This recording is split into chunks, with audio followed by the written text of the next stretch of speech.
Hello everyone, आज हम लोग को डिस्कस करना है most important topic of this unit national income and that point is what is the difference between national income and domestic income. ठीक है, क्योंकि एग्जाम में 4 मार्क्स से क्वेश्चन आते हैं जहां पे आपसे पूछा जाता है कि state whether the following items will be included in national income और नॉट।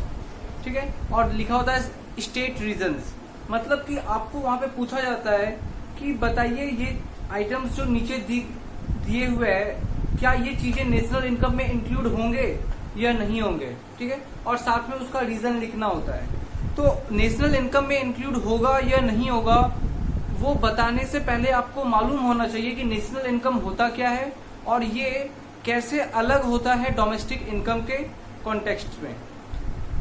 नेक्स्ट पॉइंट इज कि अगर हम लोग को पहले नेशनल इनकम और डोमेस्टिक इनकम समझना है तो उससे पहले फैक्टर इनकम और ट्रांसफर इनकम क्या होता है ये समझना पड़ेगा।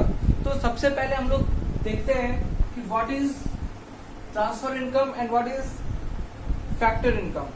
ठीक है, तो let's start with this factor income. Factor income और इधर लिखते हैं ट्रांसफर इनकम।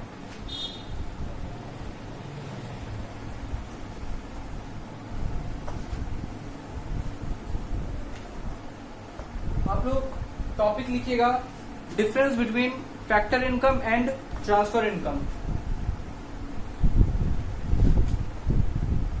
ठीक है, तो मैं स्टार्ट कर रहा हूं। पहला point, first point is income received by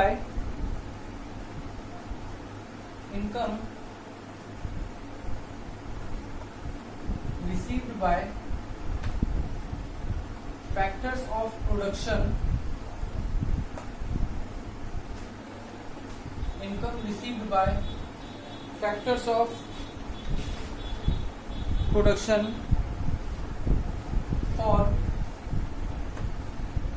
rendering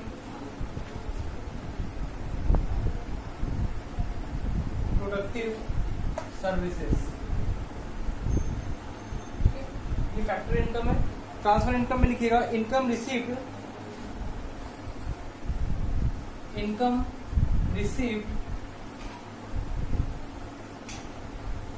without rendering, income received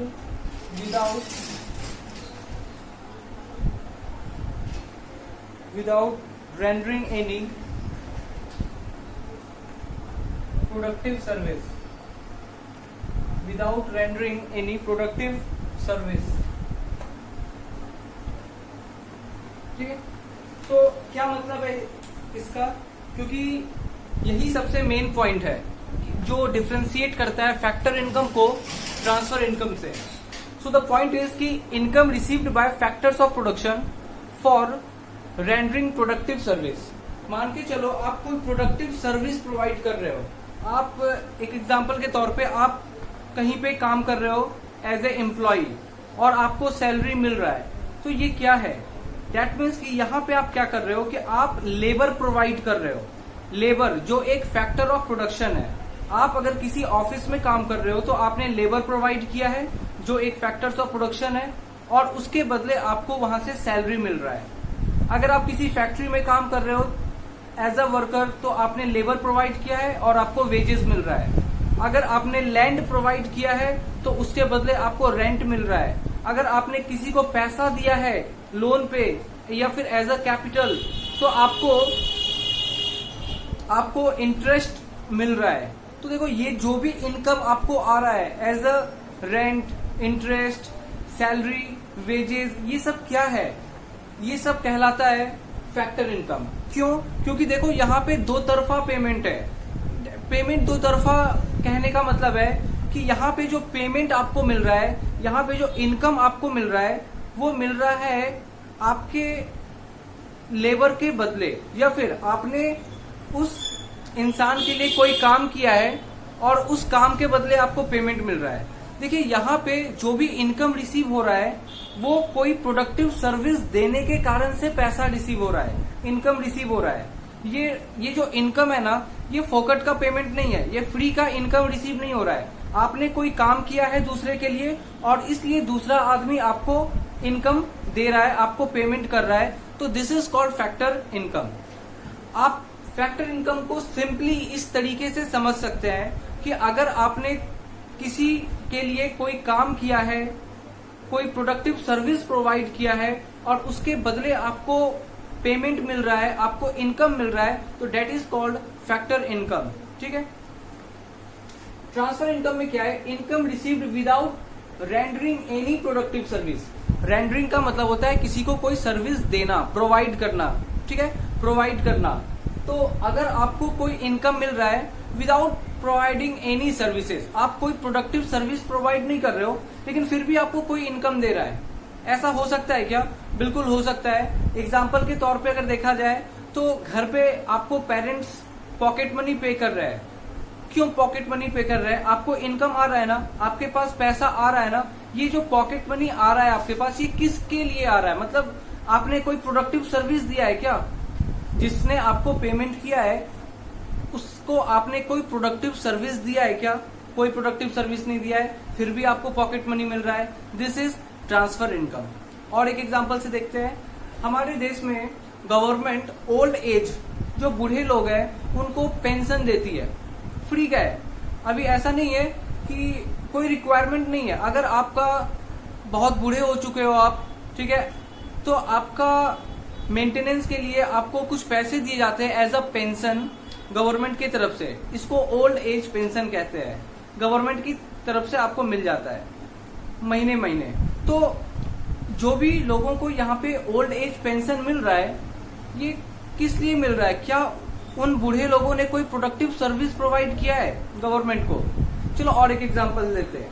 मान के चलो स्कॉलरशिप, आपको गवर्नमेंट स्कॉलरशिप प्रोवाइड करती है, तो क्या आपने गवर्नमेंट के लिए कुछ सर्विस प्रोवाइड किया है? उसके लिए कुछ सर्विस प्रोवाइड किया है?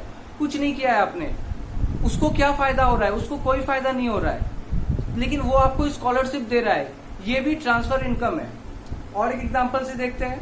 मान के चलो कि कहीं पे बाढ़ आ गया, अर्थक्वेक आ गया, और उस अर्थक्वेक में जिसका भी घर डूब गया या फिर घर टूट गया है या फिर अनाज डूब गया, बर्बाद हो गया, तो गवर्नमेंट क्या करती है? उन लोगों को मुआवजा देती है, जिसको हम लोग कहते हैं कॉम्पनसेशन। मुआवजा देती है। रेल एक्सीडेंट हुआ, ट्रेन एक्सीडेंट में कुछ लोग मारे गए, गवर्नमेंट उनको मुआवजा दे रही है। ये जो मुआवजा दे रही है, ये क्यों दे रही है? क्या जो लोग मरे उन लोगों ने गवर्नमेंट के लिए कुछ किया था क्या? उनको कोई सर्विस दिया था? कोई एग्रीमेंट था उन दोनों के बीच में कि आप मेरे लिए ये काम करोगे? ऐसा कोई एग्रीमेंट, कुछ काम नहीं किया था। कोई प्रोडक्टिव सर्विस गवर्नमेंट को प्रोवाइड नहीं किया गया है, फिर भी गवर्नमेंट आपको कॉम्पनसेट कर रही है, आपको मुआवजा दे रही है। दिस इज अगेन, ये क्या है? Transfer income. तो देखो, ट्रांसफर इनकम क्या होता है ना, जो फोकट का मिल रहा है, आपको फ्री का मिल रहा है, आपने कुछ किया नहीं है उसके लिए, उसको कहते हैं ट्रांसफर इनकम। लेकिन फैक्टर इनकम क्या है? आपने किसी के लिए कोई काम किया है और उसके बदले आपको पेमेंट मिल रहा है, that is called factor income. ठीक है, चलिए आगे बढ़ते हैं। Next point, second point is कि जो फैक्टर इनकम है, फैक्टर इनकम को हम लोग इंक्लूड करते हैं, it is included in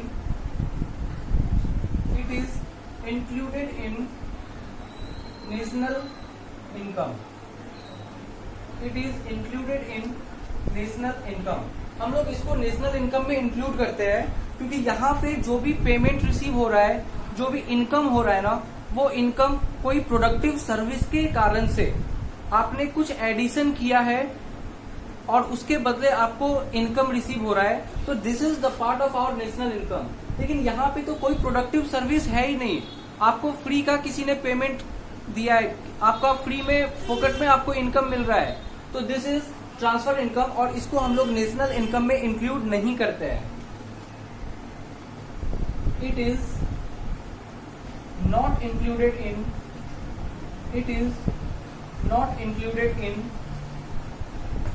national income. It is not included in national income. This is very important point. इधर से एक क्वेश्चन तो बन ही जाता है आगे तीसरा पॉइंट लिखते हैं, it is dual sided concept. It is dual sided concept, और इधर लिखिएगा it is one sided concept. It is one sided concept. अभी डुअल साइडेड और वन साइडेड क्या है? देखिए, डुअल साइडेड का मतलब है कि आपको जो पेमेंट रिसीव हो रहा है वो डुअल साइडेड है। क्यों मिल रहा है आपको? आपको इनकम मिल रहा है। क्यों मिल रहा है? क्योंकि आपने भी कुछ काम किया है उस आदमी के लिए। मतलब आपने किसी के लिए काम किया है, आपने किसी के लिए मजदूरी किया होगा या फिर उसका कोई ऑफिस का काम किया होगा एज ए एम्प्लॉय, तभी तो आपको वो पेमेंट कर रहा है। इसका मतलब डुअल साइडेड है। आप भी कुछ कर रहे हो उसके लिए और वो भी उसके बदले आपको पेमेंट कर रहा है। डुअल साइडेड है। लेकिन यहाँ पे ट्रांसफर इनकम में वन साइडेड है। आपने कुछ नहीं किया है लेकिन फिर भी आपको पेमेंट रिसीव हो रहा है। जैसे कि पॉकेट मनी आपको पेरेंट्स पे कर रहे हैं।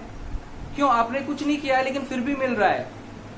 उसके बाद आते हैं जो भी मुआवजा मिलता है, rail victims, flood victims, earthquake victims, इन लोगों को क्या है, क्या उन लोगों ने कुछ किया है उनके लिए, गवर्नमेंट के लिए? या फिर ऐसा कुछ नहीं है, गवर्नमेंट ऐसे ही उनको कॉम्पनसेट कर रही है। ठीक है, तो ये क्या होता है? वन साइडेड कॉन्सेप्ट होता है। ठीक है, अब हम लोग फोर्थ पॉइंट में कुछ एग्जाम्पल लिखते हैं। एग्जाम्पल में क्या हो जाएगा? Wages, salary, rent, interest etcetera. ठीक है, ट्रांसफर इनकम में देखिएगा example, pocket money, pocket money, scholarship, scholarship, और क्या हो सकते हैं? फिर old age pension, old age pension, right.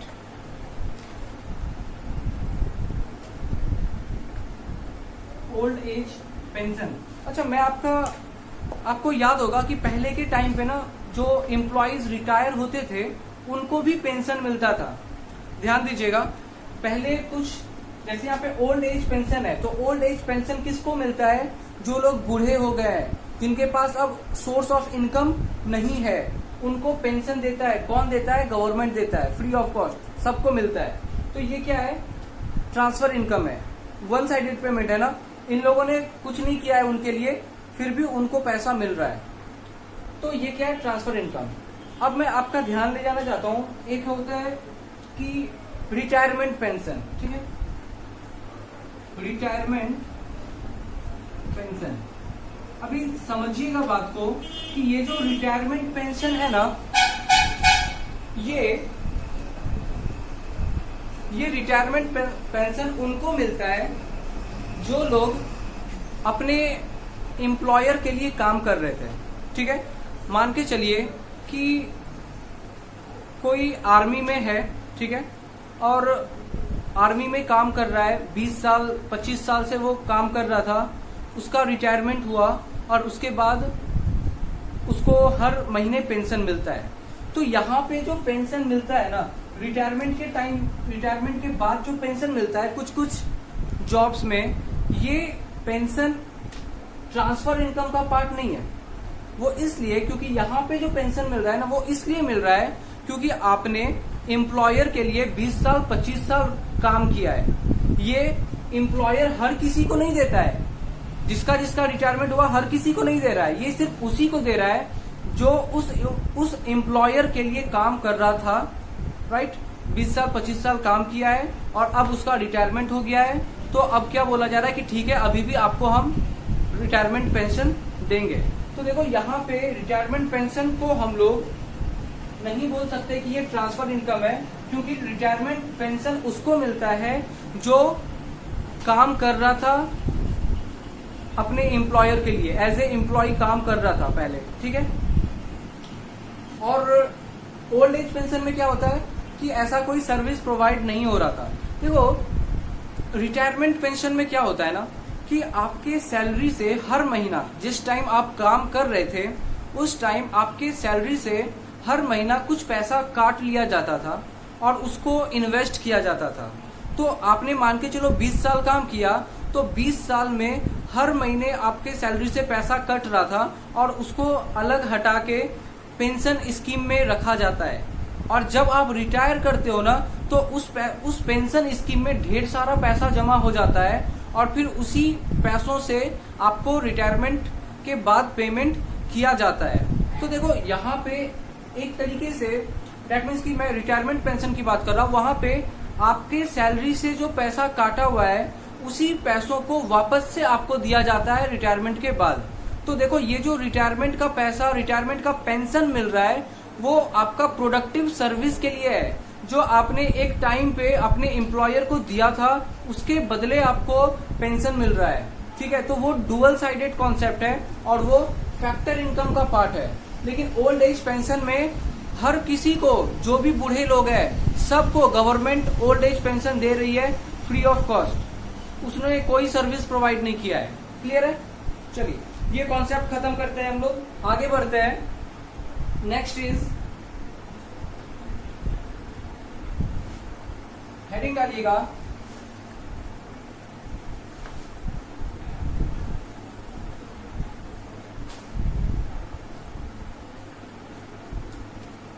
डालिएगा domestic income and national income. Domestic income and national income.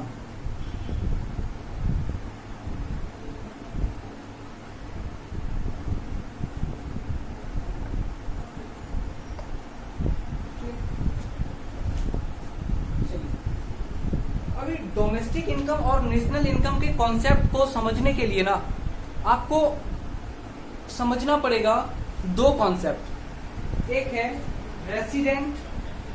है रेसिडेंट और दूसरा कॉन्सेप्ट है इकोनॉमिक टेरिटरी। ठीक है, देखिए कोई भी इनकम नेशनल इनकम में इंक्लूड होगा या नहीं, वो डिपेंड करेगा रेसिडेंट है या नहीं वो इंडिया का। मान के चलिए अगर जो आदमी पैसा कमा रहा है, जो इनकम जनरेट कर रहा है, वो इंडिया का रेसिडेंट है, तो हम लोग बोलेंगे वो हमारा नेशनल इनकम है। ठीक है, ये नेशनल इनकम का डेफिनेशन है। लेकिन अगर मैं बात करूं डोमेस्टिक इनकम की, तो डोमेस्टिक इनकम में क्या है ना कि अगर कोई इनकम मेरे दैट मीन्स कि इंडियन कंट्री के, इंडिया के इकोनॉमिक टेरिटरी का हिस्सा है, मतलब कि अगर कोई इनकम हमारे इकोनॉमिक टेरिटरी में जनरेट किया जा रहा है तो वो डोमेस्टिक इनकम है। मैं फिर से रिपीट कर रहा हूं, नेशनल इनकम क्या होता है और डोमेस्टिक इनकम क्या होता है। नेशनल इनकम का मतलब है ऐसा फैक्टर इनकम जो हमारे कंट्री का रेसिडेंट जनरेट कर रहा है, दैट इज नेशनल इनकम। लेकिन डोमेस्टिक इनकम ऐसा कोई भी इनकम जो हमारे इकोनॉमिक टेरिटरी में जनरेट हो रहा है, दैट इज डोमेस्टिक इनकम। अभी देखो दो अलग अलग चीज सामने आया ना कि नेशनल इनकम में क्या बोल रहा है रेसिडेंट के बारे में, और डोमेस्टिक इनकम में क्या बोल रहा है इकोनॉमिक टेरिटरी के बारे में। तो हम लोग दोनों चीज को पहले पढ़ते हैं कि रेसिडेंट होता क्या है और इकोनॉमिक टेरिटरी क्या होता है। तो लेट्स स्टार्ट। रेसिडेंट,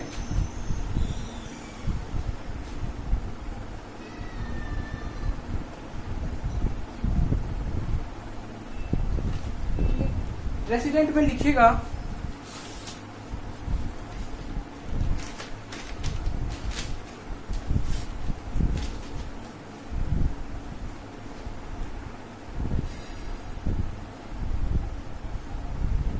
यहां पे हम लोग लिखते हैं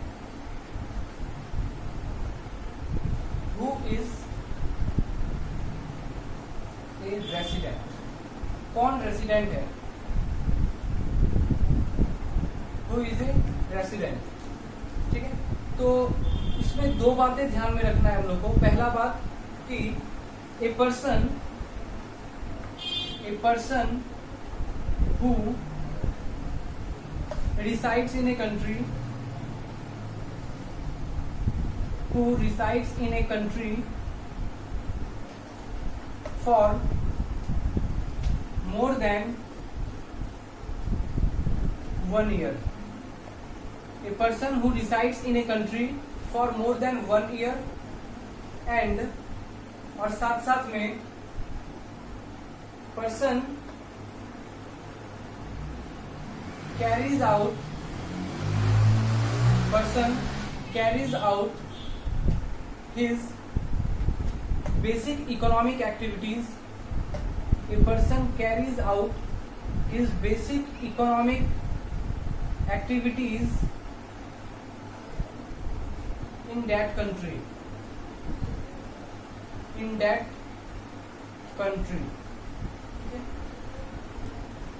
ये 2 पॉइंट से पता चलेगा कि कोई भी पर्सन हमारे कंट्री का रेसिडेंट है या नहीं है. क्या क्या है? Person who resides in a country for more than 1 year, मतलब कि उस इंसान को हमारे कंट्री में 1 साल या 1 साल से ज्यादा रहना है. वो हमारे कंट्री में 1 साल या 1 साल से ज्यादा रह रहा है. दूसरा, वो पर्सन अपना बेसिक इकोनॉमिक एक्टिविटीज हमारे कंट्री में परफॉर्म कर रहा है. ठीक है.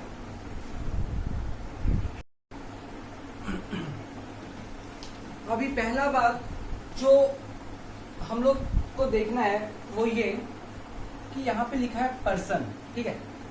तो a person who resides in a country for more than 1 year और अच्छा यहाँ पे एंड है, मतलब कि ऐसा नहीं कि इन दोनों में से एक कंडीशन पूरा हो गया तो वो हमारे कंट्री का रेसिडेंट है. ऐसा नहीं है. मतलब ये कंडीशन और ये कंडीशन, दोनों कंडीशन पूरा होना चाहिए, क्योंकि यहाँ पे एंड लिखा है, तभी वो इंसान रेसिडेंट कहलाएगा. तो यहाँ पे लिखा है कि ए पर्सन का मतलब क्या है? पर्सन का मतलब है, जरूरी नहीं है कि कोई इंसान. ठीक है. पर्सन का मतलब कि कोई इंसान भी हो सकता है और कोई इंस्टीट्यूशन भी हो सकता है. जैसे कि रिलायंस कंपनी, ये रिलायंस कंपनी कहाँ की कंपनी है? इंडिया की कंपनी है. दैट मीन्स कि वो इंडिया का रेसिडेंट है. माइक्रोसॉफ्ट इंडिया का रेसिडेंट है क्या? चेक कीजिए कि माइक्रोसॉफ्ट कहाँ की कंपनी है. माइक्रोसॉफ्ट अमेरिका की कंपनी है. इसका मतलब वो हमारा रेसिडेंट नहीं है. माइक्रोसॉफ्ट कहाँ का रेसिडेंट है? अमेरिका का. एप्पल, राइट, एप्पल कहाँ का रेसिडेंट है? एप्पल भी अमेरिका का रेसिडेंट है. तो देखो, जब हम लोग बात करते हैं रेसिडेंट की, तो रेसिडेंट में जरूरी नहीं है कि कोई पर्सन, दैट मीन्स कि कोई इंसान, ह्यूमन बींग्स ही आएंगे. ह्यूमन बींग्स और इंस्टीट्यूशंस, कोई भी इंस्टीट्यूशन भी आ सकता है, उसको भी हम लोग पर्सन ही बोलते हैं. तो ये चीज काफी इंपॉर्टेंट है कि a person includes human beings as well as institutions. ठीक है. अब और एक बात समझते हैं कि ये जो लिखा है हु इज ए रेसिडेंट, तो देखो रेसिडेंट को आप कंफ्यूज मत होना रेसिडेंट और सिटीजन में. देखो रेसिडेंट और सिटीजन ये दोनों अलग अलग बातें हैं. ये दोनों बिल्कुल अलग अलग है. रेसिडेंट का मतलब होता है कि जो आपके कंट्री में 1 साल या 1 साल से ज्यादा रह रहा है और वो अपना बेसिक इकोनॉमिक एक्टिविटी आपके ही कंट्री में परफॉर्म करता है. आपके देश में 1 साल या 1 साल से ज्यादा से रह रहा है और अपना जो बेसिक इकोनॉमिक एक्टिविटी है वो आप ही के कंट्री में परफॉर्म कर रहा है. अगर मान के चलो कि विजय माल्या क्या यूके का, लंदन का रेसिडेंट है? हाँ है. क्यों? क्योंकि देखिए वो वहां पे 1 साल से ज्यादा रह रहा है और उसका बेसिक इकोनॉमिक एक्टिविटीज का मतलब क्या होता है? बेसिक इकोनॉमिक एक्टिविटीज का मतलब है कंजम्पशन, एक्सपेंडिचर,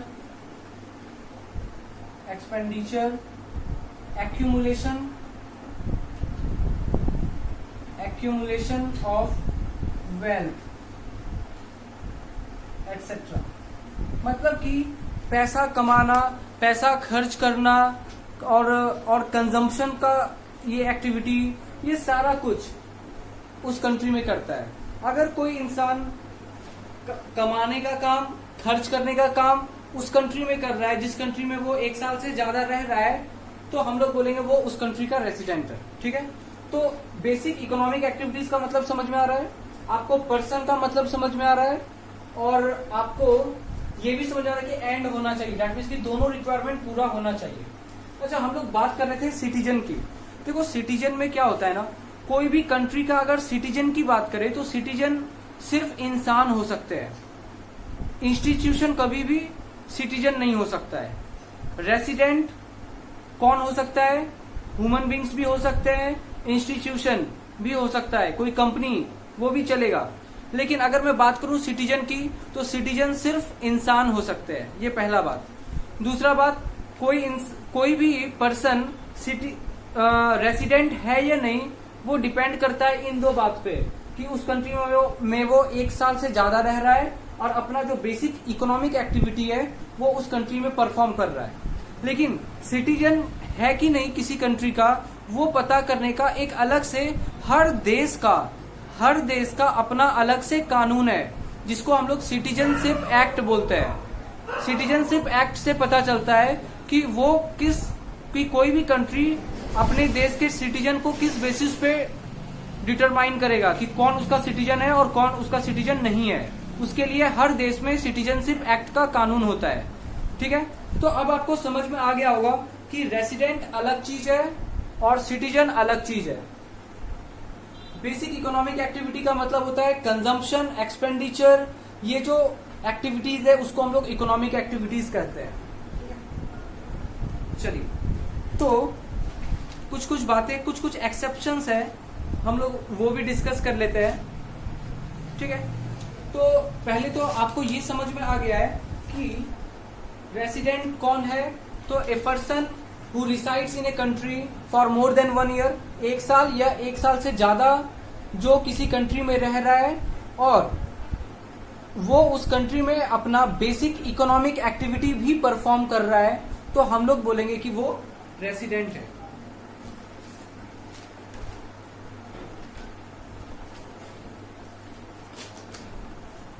नोट डाल के कुछ बातें लिखिएगा।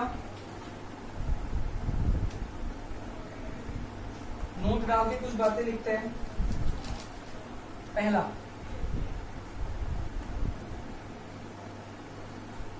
फॉरेन सिटीजन्स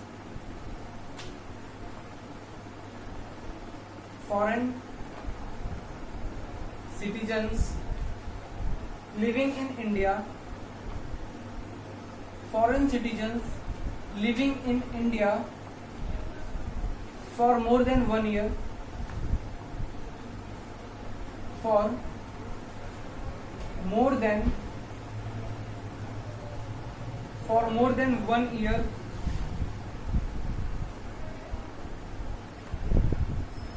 ठीक है, they are normal residents of India, they are normal residents of India। एक सेकेंड रुकिएगा।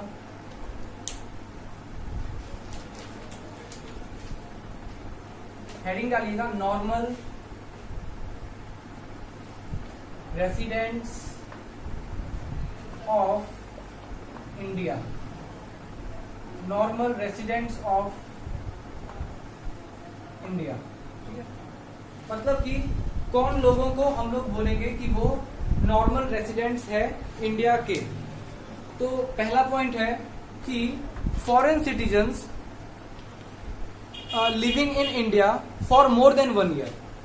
कोई अमेरिका का इंसान है या फिर कोई पाकिस्तान से भी अगर आके इंडिया में 1 साल से ज्यादा रहता है, तो हम लोग बोलेंगे कि वो इंसान हमारा नॉर्मल रेसिडेंट है, वो अब हमारा रेसिडेंट हो गया है। रेसिडेंट हुआ है, सिटीजन नहीं हुआ है।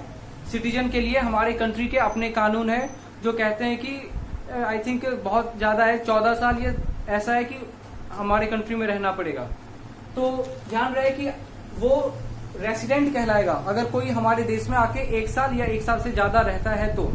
लेकिन इसके एक्सेप्शन है, देखिएगा, एक्सेप्ट दोज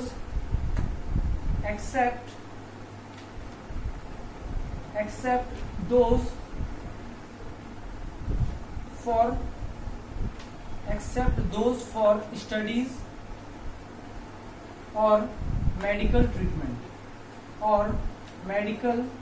ट्रीटमेंट और मेडिकल ट्रीटमेंट। मान के चलिए कि पाकिस्तान से कोई इंडिया आता है अपना मेडिकल ट्रीटमेंट करवाने के लिए, और मेडिकल ट्रीटमेंट में काफी टाइम लग रहा है। डेट मीन्स कि 1 साल 1.5 साल तक उसका हेल्थ उसको यहाँ पे एडमिट किया गया, उसका हेल्थ चेकअप चल रहा है, और ऑपरेशन काफी बड़ा काम है। तो 1 साल 1.5 साल से वो इंडिया में रह रहा है अपने हेल्थ इश्यूज को लेके।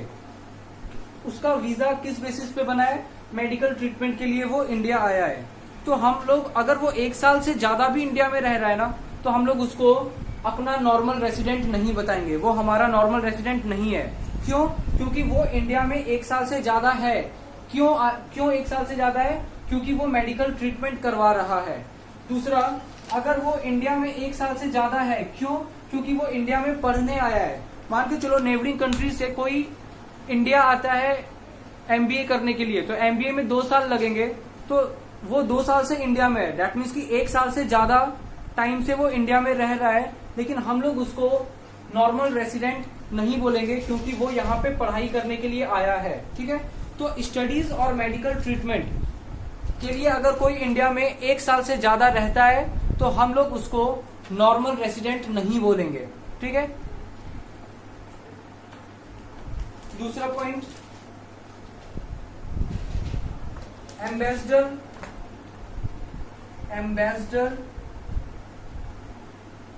फॉर इंडिया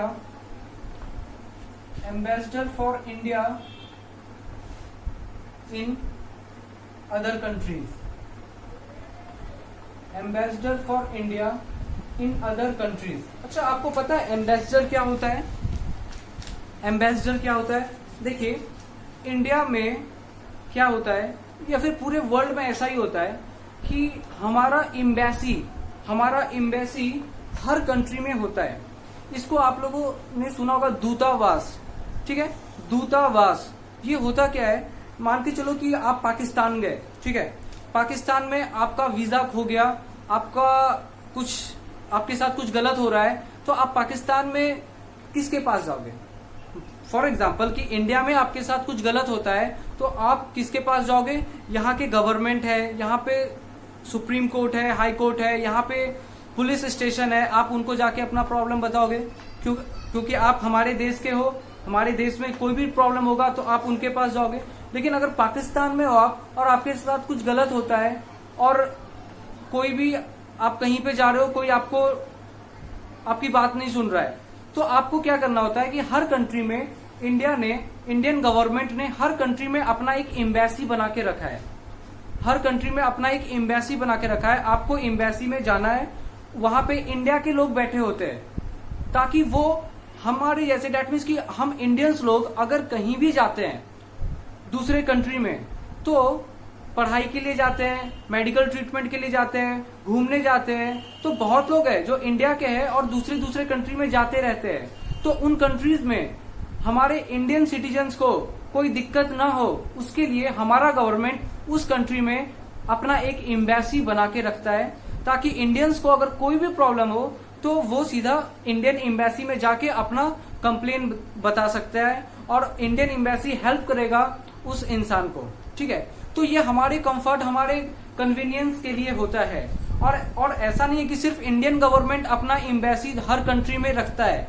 सारे के सारे कंट्रीज अपने कंट्री का एम्बेसी हर कंट्री में रखता है। अगर आपको इंडिया में देखना है ना, तो आप न्यू दिल्ली चले जाओ, कनॉट प्लेस, वहां पे आपको बहुत सारे एम्बेसीज मिल जाएंगे।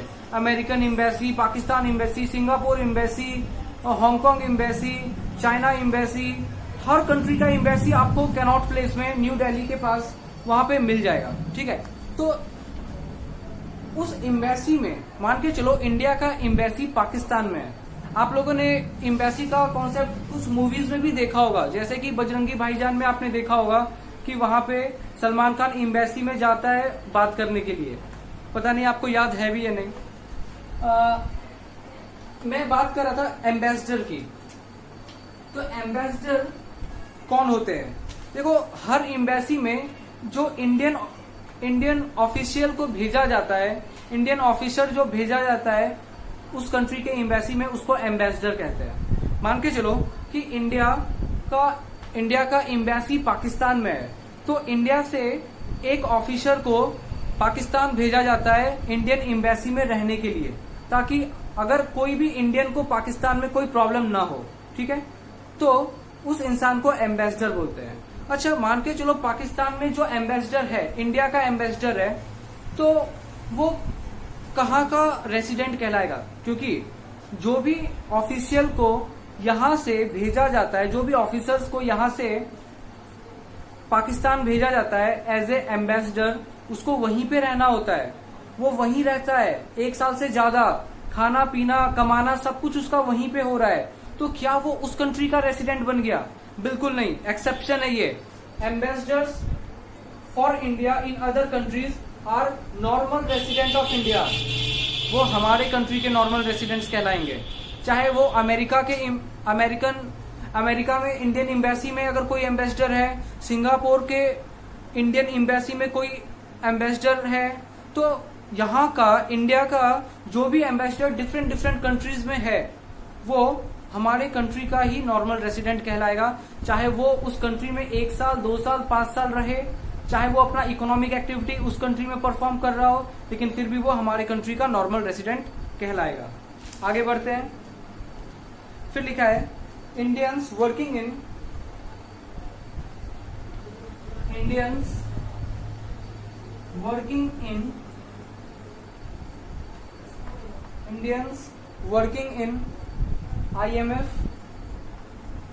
IMF, WHO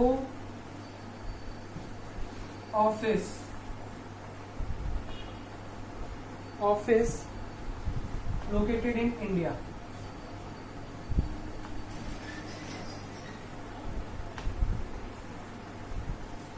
देखिए, कुछ इंटरनेशनल इंस्टीट्यूशंस है, जैसे कि international monetary fund, world bank जिसको हम लोग बोलते हैं, world health organisations, right.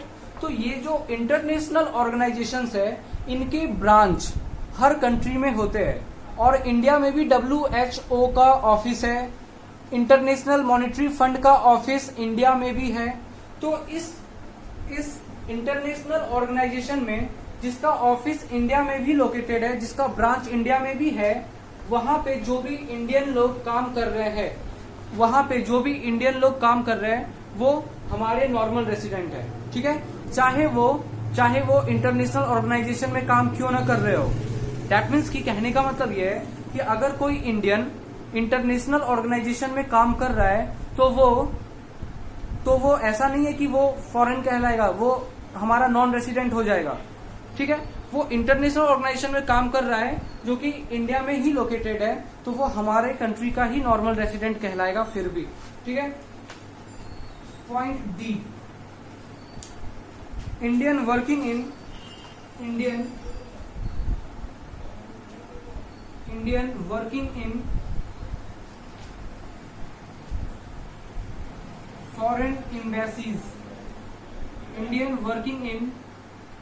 Foreign embassies in India. कहने का मतलब है कि अभी मैंने आपको बोला ना कि हर कंट्री में हमारे कंट्री का एम्बेसी होता है। आप किसी भी कंट्री में चले जाओ, वहां पे आपको इंडियन एम्बेसीज मिल जाएगा। सिमिलरली आपको इंडिया में भी डिफरेंट कंट्री का एम्बेसी मिल जाएगा। आपको इंडिया में अमेरिकन एम्बेसी मिलेगा, सिंगापुर एम्बेसी मिलेगा, Pakistan embassy, Bangladesh embassy, Nepal, Bhutan, Myanmar, हर कंट्री का एम्बेसी आपको इंडिया में मिल जाएगा। अब मुझे ये बताइए कि अगर कोई सिंगापुर का एम्बेसी है जो न्यू दिल्ली में है, तो उस ऑब्वियस सी बात है इंडिया में जो सिंगापुर का एम्बेसी है वहां का एक एम्बेसडर तो होगा ही, सिंगापुर का एम्बेसडर तो होगा ही, लेकिन छोटे मोटे काम के लिए इंडिया के लोग भी तो वहां काम करते होंगे। फॉर एग्जाम्पल कि साफ सफाई का काम, ये सब छोटा मोटा काम है, गार्डन में काम करना है, साफ सफाई का काम करना है, इलेक्ट्रीशियन, ये सब लोग, तो वो लोग क्या इंडिया का लोग है, फॉरेन एम्बेसी में काम कर रहा है, तो वो लोग फिर भी नॉर्मल रेसिडेंट हमारे इंडिया का कहलाएंगे। मतलब कि अगर कोई इंडिया का इंसान फॉरेन एम्बेसी जो कि इंडिया में ही है, अगर वहां काम कर रहा है तो भी वो इंडिया का नॉर्मल रेसिडेंट कहलाएगा। ठीक है, देखिए लास्ट के जो पॉइंट है, जैसे कि पॉइंट सी और पॉइंट डी, दोनों ही पॉइंट में जो इंटरनेशनल ऑर्गेनाइजेशन है या फिर जो फॉरेन के एम्बेसीज है वो इंडिया में ही लोकेटेड है, और अगर वहां पे कोई भी इंडियन काम करेगा तो वो इंडिया का नॉर्मल रेसिडेंट कहलाएगा, तब भी कहलाएगा इंडिया का नॉर्मल रेसिडेंट।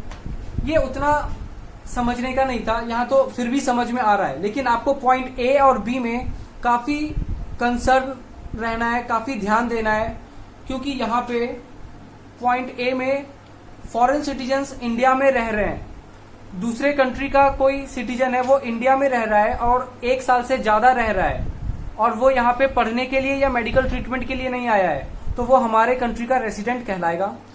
हमारे कंट्री का आदमी एम्बेसडर दूसरे कंट्री में रह रहा है 1 साल से ज्यादा, वो एम्बेसडर है, एम्बेसी में काम करता है, इंडियन एम्बेसी जो कि अमेरिका में, रशिया में, सिंगापुर में कहीं भी हो सकता है, तो वो दूसरे कंट्री में रह रहा है, 1 साल से ज्यादा रह रहा है, लेकिन फिर भी वो हमारे कंट्री का रेसिडेंट ही कहलाएगा।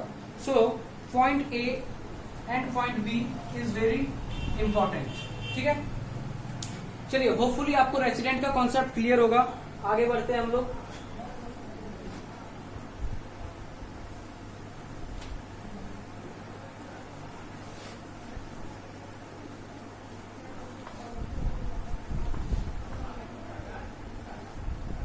चलिए अब हम लोग को समझना है इकोनॉमिक टेरिटरी का कॉन्सेप्ट। लिखिएगा economic territory, economic territory, economic territory. ठीक है, इकोनॉमिक टेरिटरी में लिखिएगा इट मीन्स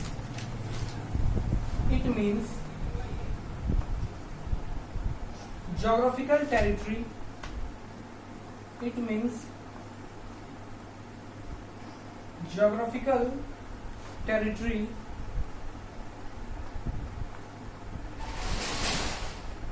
within which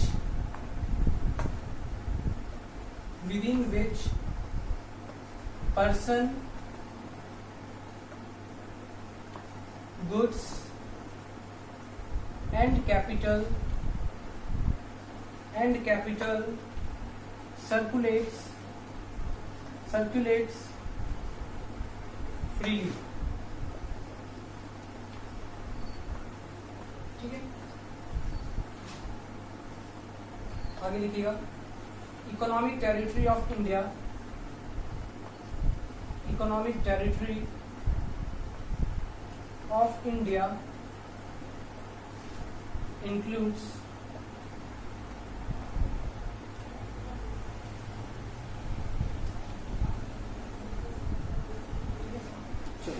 अभी बात को समझते हैं।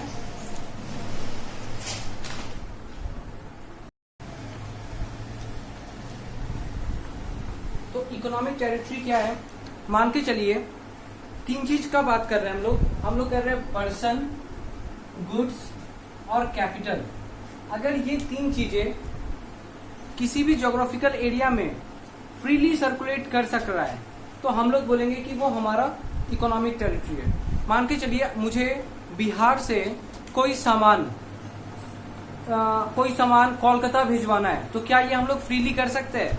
बिल्कुल कर सकते हैं। बिहार से कोई भी सामान अगर मुझे वेस्ट बंगाल या फिर न्यू दिल्ली कहीं भी भिजवाना है, भिजवा सकते हैं। डेट मीन्स कि ये हमारा पूरा का पूरा इकोनॉमिक टेरिटरी है, क्योंकि फ्रीडम है कि हम लोग गुड्स का सर्कुलेशन कर सकते हैं। आदमी, पर्सन एक जगह से दूसरे जगह फ्रीली मूव कर सकता है। देखिए, फ्रीली मूव करने का मतलब है विदाउट पासपोर्ट, विदाउट वीजा। क्या आप न्यू दिल्ली जाने के लिए या फिर आपको अगर बेंगलोर जाना है तो क्या आप वीजा लेके जाते हो, पासपोर्ट लेके जाते हो? बिल्कुल नहीं। डेट मीन्स की फ्रीडम है, मतलब कि पर्सन सर्कुलेट्स फ्रीली गुड्स। आप अपने कंट्री के, आप अपने स्टेट से सामान एक जगह से दूसरी जगह भेज सकते हैं विदाउट एनी रेस्ट्रिक्शंस। हाँ, भेज सकते हैं।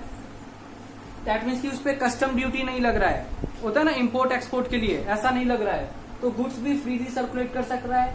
कैपिटल, आप अपना पैसों का इन्वेस्टमेंट, पूंजी, बिजनेस कहीं भी कर सकते हो all over India, that means की सर्कुलेट्स फ्रीली। तो देखो पर्सन, गुड्स और कैपिटल अगर जिस एरिया में फ्रीली सर्कुलेट कर सकता है, आप विदाउट वीजा पासपोर्ट मूव कर सकते हो, कहीं भी अपने सामान को बेच सकते हो, दैट मीन्स कि वो एरिया आपकी का एक कंट्री का इकोनॉमिक टेरिटरी कहलाता है। तो इंडिया का इकोनॉमिक टेरिटरी में क्या आ जाएगा, इंडिया के इकोनॉमिक टेरिटरी में आ जाएगा इंडिया के सारे स्टेट्स और सारे के सारे यूनियन टेरिटरीज। क्लियर है? दैट मीन्स इंडिया के सारे स्टेट्स और यूनियन टेरिटरीज इकोनॉमिक टेरिटरी कहलाता है इंडिया का। अच्छा, economic territory of India includes, क्या क्या चीज इंक्लूड होगा, लिखिएगा। पहला point, political frontier, political frontier including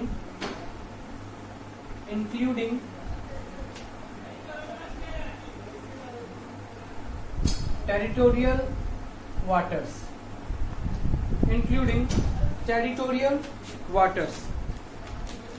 ठीक है। अभी क्या होता है ये पॉलिटिकल फ्रंटियर्स का मतलब है स्टेट्स एंड यूनियन टेरिटरीज। मतलब कि अगर ये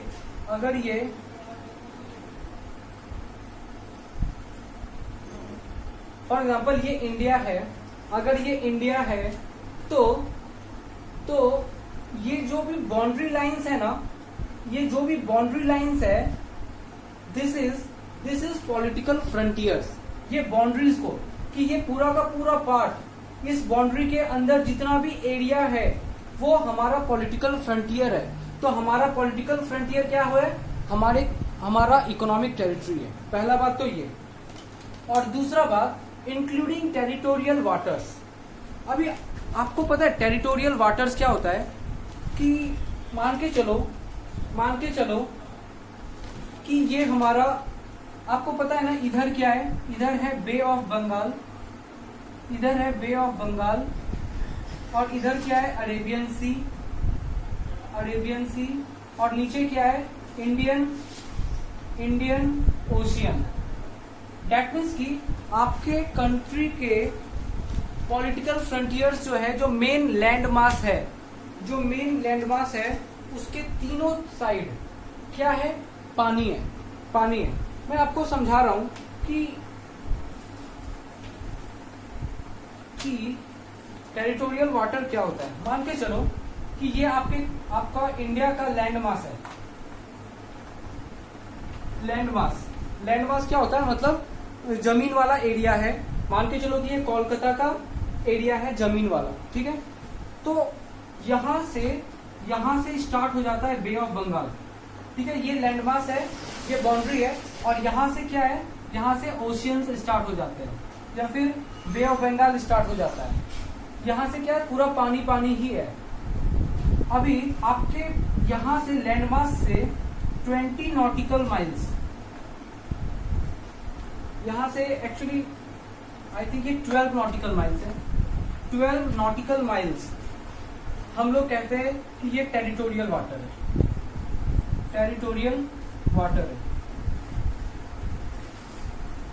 और ये जो टेरिटोरियल वाटर है ना, उसको इंडिया ही कंसीडर किया जाता है। मतलब कि इंडिया का पूरा लैंड मास तो आएगा ही। इंडिया, अगर बोलेंगे इंडिया क्या है, तो इंडिया का मतलब हो गया इंडिया का पूरा पॉलिटिकल फ्रंटियर, मतलब इंडिया का पूरा लैंड वाला एरिया, लैंड मास। साथ ही लैंड मास से 12 नॉटिकल माइल्स आई थिंक 20 या 22 किलोमीटर होता है। नॉटिकल माइल्स को किलोमीटर में कन्वर्ट कर सकते हैं आप लोग, चेक कर लीजिएगा। तो नॉटिकल माइल्स, लैंड मास से 12 नॉटिकल माइल्स पानी वाला एरिया, वो भी इंडिया का ही पार्ट कहलाता है, ठीक है। सारी चीजों के लिए, हर चीज के लिए वो इंडिया वाला एरिया कहलाएगा। तो टेरिटोरियल वाटर का मतलब क्या होता है टेरिटोरियल का वाटर का मतलब होता है 12 nautical miles from land mass. ठीक है, जमीन का एरिया से जो 12 नॉटिकल माइल्स तक का पानी वाला एरिया होता है वो सारा क्या है, इंडिया का पार्ट है। ठीक है, और आपको पता है कि ये जो लैंड मास है, इस लैंड मास से 200 नॉटिकल माइल्स का एरिया क्या कहलाता है, exclusive economic zone. Exclusive economic zone ये हम लोग को पढ़ना नहीं है, इसलिए मैं इसको छोड़ रहा हूं। बस आप याद रखिएगा कि 12 नॉटिकल माइल्स के एरिया को क्या बोलते हैं, टेरिटोरियल वाटर्स। और टेरिटोरियल वाटर्स इंडिया ही कंसिडर किया जाता है कि वो इंडिया का पार्ट है 12 नॉटिकल माइल तक। तो ये हो गया आपका कि इकोनॉमिक टेरिटरी में क्या आ जाता है, तो जो भी लैंड मास है इंडिया का वो plus 12 nautical miles of territorial water भी इंडिया का पार्ट है। और क्या है इकोनॉमिक टेरिटरी इंडिया का, हमारा इकोनॉमिक टेरिटरी में और आ जाता है इंडियन एम्बेसीज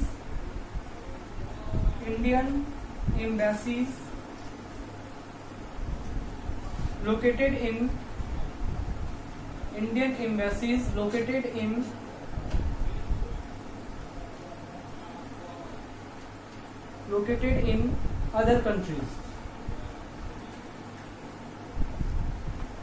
ये काफी इंपॉर्टेंट है जो आपने लिखा है कि इंडिया का एम्बेसी है और वो दूसरे कंट्री में लोकेटेड है।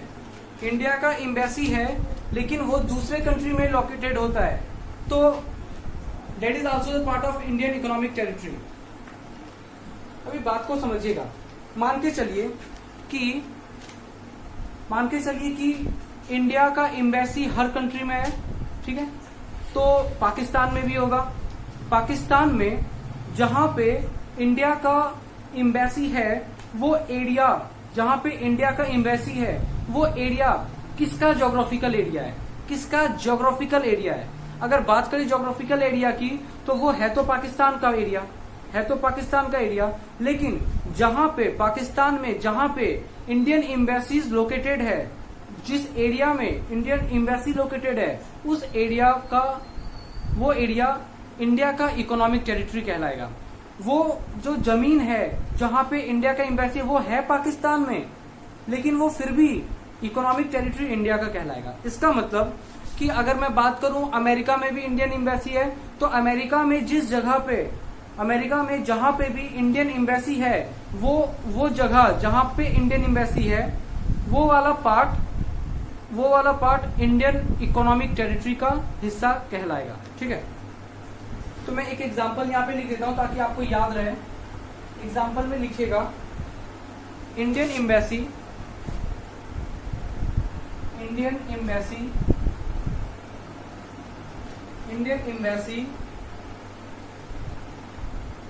located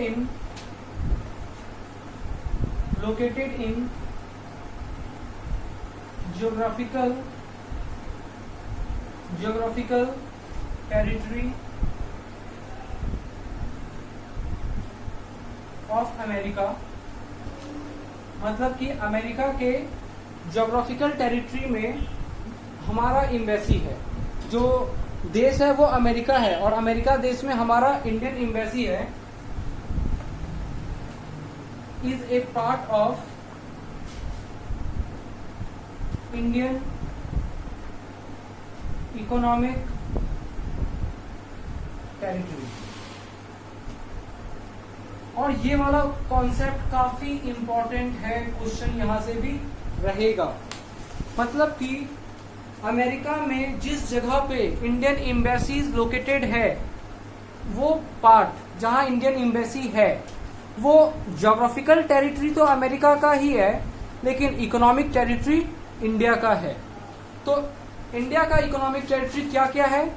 इंडिया का स्टेट्स और यूनियन टेरिटरीज मतलब कि पॉलिटिकल फ्रंटियर्स, इंडिया का टेरिटोरियल वाटर मतलब लैंड मास से 12 नॉटिकल माइल्स तक का जो पानी वाला एरिया है वो भी इंडिया का इकोनॉमिक टेरिटरी है। Indian embassies located in other country, India का एम्बेसी जहां जहां जिस जिस कंट्री में है वो कंट्री का वो पार्ट इंडिया का इकोनॉमिक टेरिटरी का हिस्सा है। चलिए आगे बढ़ते हैं। ये आपका इकोनॉमिक टेरिटरी का भी पार्ट कंप्लीट हुआ।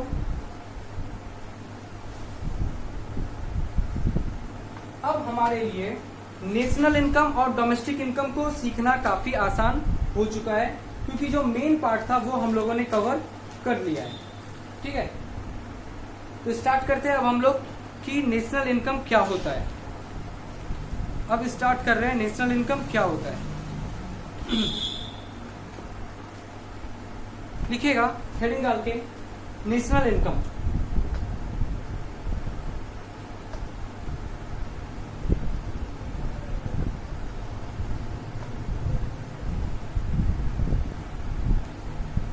लिखिएगा it is the sum total of factor income, it is the sum total of factor income generated by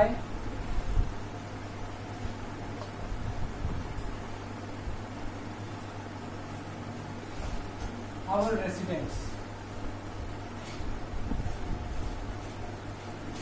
ठीक है, मतलब कि दो बातें इंपॉर्टेंट है कि factor income, this is important कि क्या क्या कौन सा इनकम जनरेट होना चाहिए, फैक्टर इनकम होना चाहिए।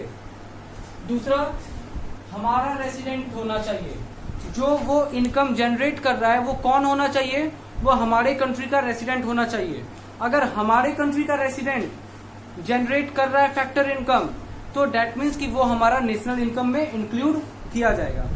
ठीक है, आगे लिखिएगा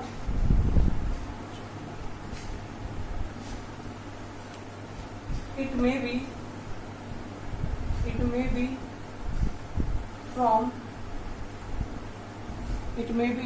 from within economic territory, it may be from within economic territory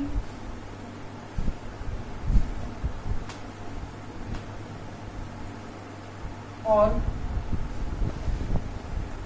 outside the economic territory of India। मतलब कि कोई फर्क नहीं पड़ता है कि जो इनकम जनरेट हो रहा है वो हमारे इकोनॉमिक टेरिटरी में जनरेट हो रहा है या दूसरे के इकोनॉमिक टेरिटरी में जनरेट हो रहा है। बस जो इनकम जनरेट हो रहा है वो हमारा रेसिडेंट जनरेट कर रहा हो। अगर इनकम हमारा रेसिडेंट जनरेट कर रहा है तो वो हमारा नेशनल इनकम है। That's all.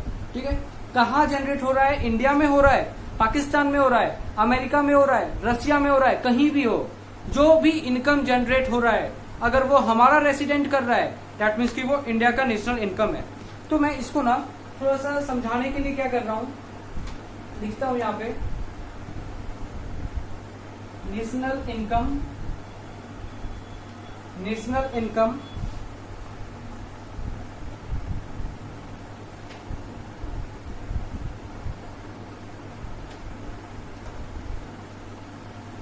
क्या है। नेशनल इनकम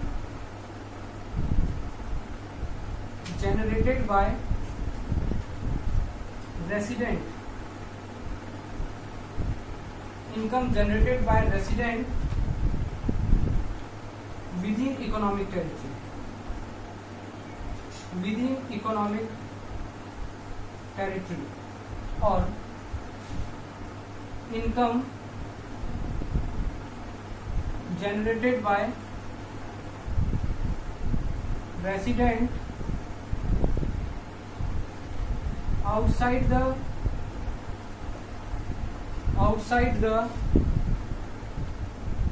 economic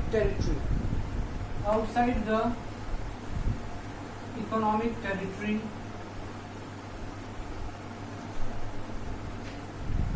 मतलब कि इनकम जनरेट रेसिडेंट से होना चाहिए, इनकम जनरेट रेसिडेंट से होना चाहिए, चाहे वो विद इन इकोनॉमिक टेरिटरी हो या आउटसाइड द इकोनॉमिक टेरिटरी हो।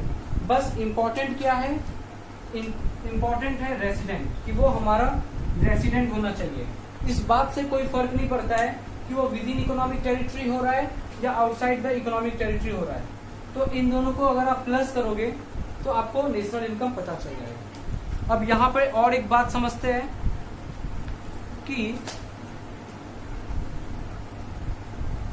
ये जो आपने लिखा है ना, इनकम जनरेटेड बाय रेसिडेंट, मतलब हमारा रेसिडेंट इनकम जनरेट कर रहा है outside the economic territory, India के इकोनॉमिक टेरिटरी के बाहर। मान के चलो कि हमारा रेसिडेंट पैसा कमा रहा है, कहाँ पैसा कमा रहा है, वो पैसा कमा रहा है अमेरिका में जाके, तो वो क्या है, नेशनल इनकम का पार्ट है, क्योंकि हमारा रेसिडेंट इनकम जनरेट कर रहा है। लेकिन इस वाले पार्ट को हम लोग और एक नाम से जानते हैं, and that is factor income, factor income from abroad, factor income from abroad. याद आया आपको कुछ? फीफा याद आ रहा होगा आपको, FIFA, factor income from abroad इसी को कहते हैं। जब हमारे देश का रेसिडेंट दूसरे कंट्री के इकोनॉमिक टेरिटरी से पैसा कमाता है तो बोलते हैं factor income from abroad.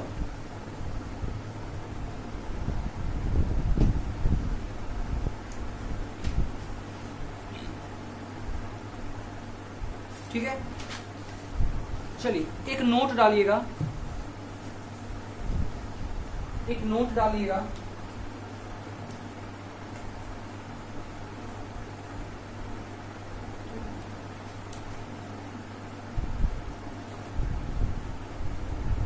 National income,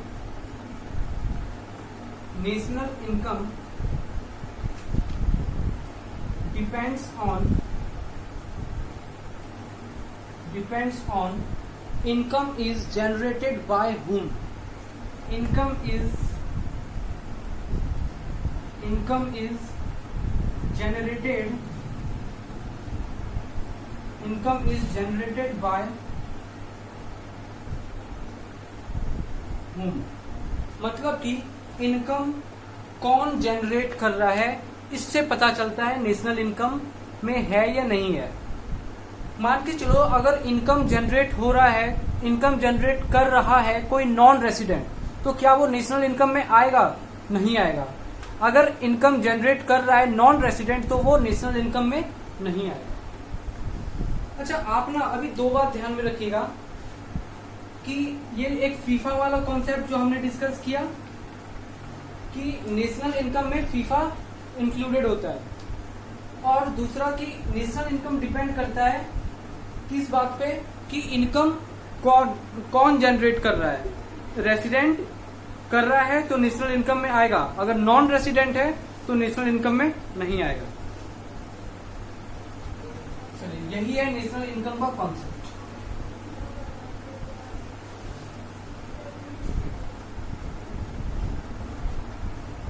अब इस चीज को एक एग्जांपल से समझते हैं। एग्जांपल लिखिएगा, एग्जांपल में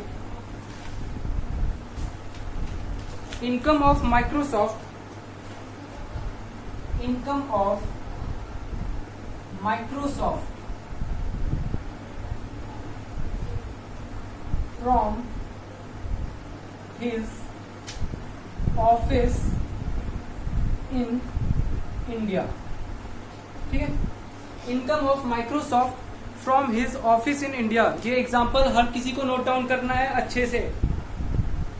तो बताइए, income of Microsoft from his office in India, क्या ये नेशनल इनकम में आना चाहिए? तो नेशनल इनकम में आएगा या नहीं आएगा वो डिपेंड करता है कि इनकम कौन जनरेट कर रहा है, इनकम जनरेट बाय हुम।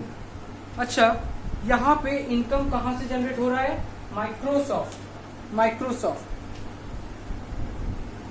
तो पता कीजिए कि माइक्रोसॉफ्ट क्या कहाँ का रेसिडेंट है, कौन जनरेट कर रहा है? माइक्रोसॉफ्ट जनरेट कर रहा है। तो माइक्रोसॉफ्ट क्या इंडिया का रेसिडेंट है? अगर वो इंडिया का रेसिडेंट है या नॉन रेसिडेंट है वो पता करना है आपको बस। ठीक है, अब बात समझिएगा कि अभी हमने रेसिडेंट में क्या पढ़ा, ए पर्सन मतलब पर्सन में क्या आ जाता है, कोई इंसान या कोई इंस्टीट्यूशन।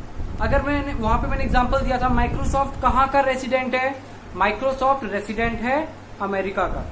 ठीक है, तो इंडिया का क्या हो गया, नॉन रेसिडेंट। आपको सिंपली रेसिडेंट चेक करने के लिए सिर्फ देखना है कि वो कंपनी कहाँ का है, वो कंपनी कहाँ का है। तो जो माइक्रोसॉफ्ट है वो कहाँ का कंपनी है, कंपनी ऑफ अमेरिका या फिर यूएसए लिखता हूं, ये यूएसए की कंपनी है। तो माइक्रोसॉफ्ट इंडिया का रेसिडेंट है क्या, no, non resident of India. बस आपको इतना ही चेक करना है। अगर नॉन रेसिडेंट मतलब कि जो इनकम जनरेट हो रहा है वो नॉन रेसिडेंट है, नॉन रेसिडेंट कर रहा है, तो लिख दीजिए नीचे में not included in national income, national income में इंक्लूड नहीं किया जाएगा।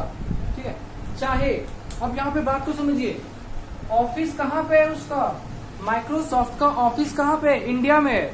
मतलब कि जो इनकम हो रहा है वो कहाँ से हो रहा है, इंडिया से हो रहा है। लेकिन कोई फर्क नहीं पड़ता है, तो इस बात से कोई फर्क नहीं पड़ता है कि जो इनकम जनरेट हो रहा है वो कहाँ हो रहा है। उसको बस इसी बात से फर्क पड़ता है कि इनकम जनरेट कौन कर रहा है।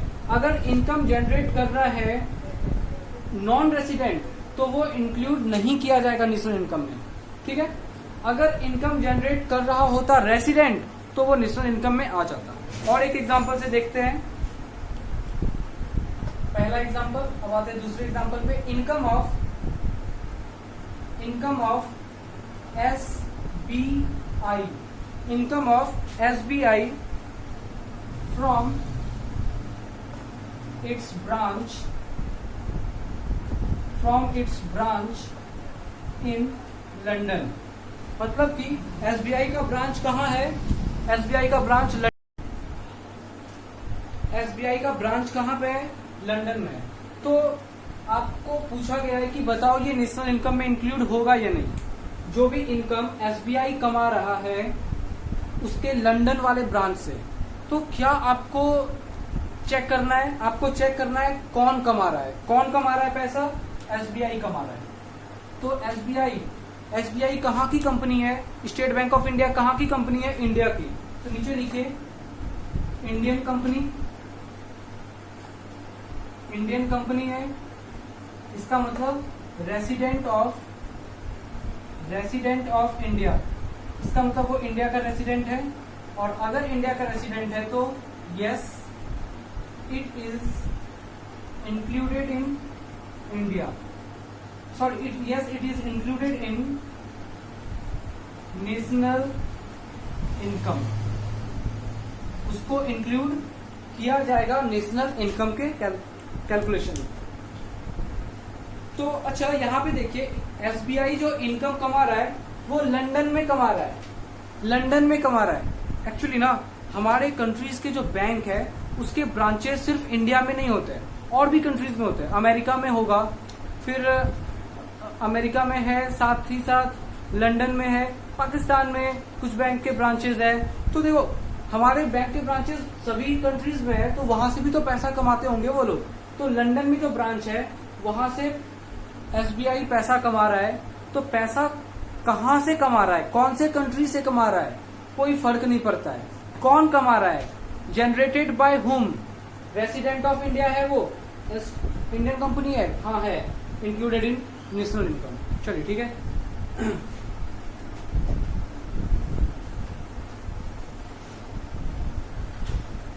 आगे बढ़ते हैं। अब हमारे लिए डोमेस्टिक इनकम को समझना और आसान हो चुका होगा।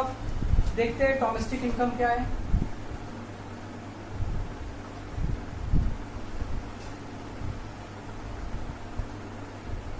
ठीक है, डोमेस्टिक इनकम क्या है, तो लिखिएगा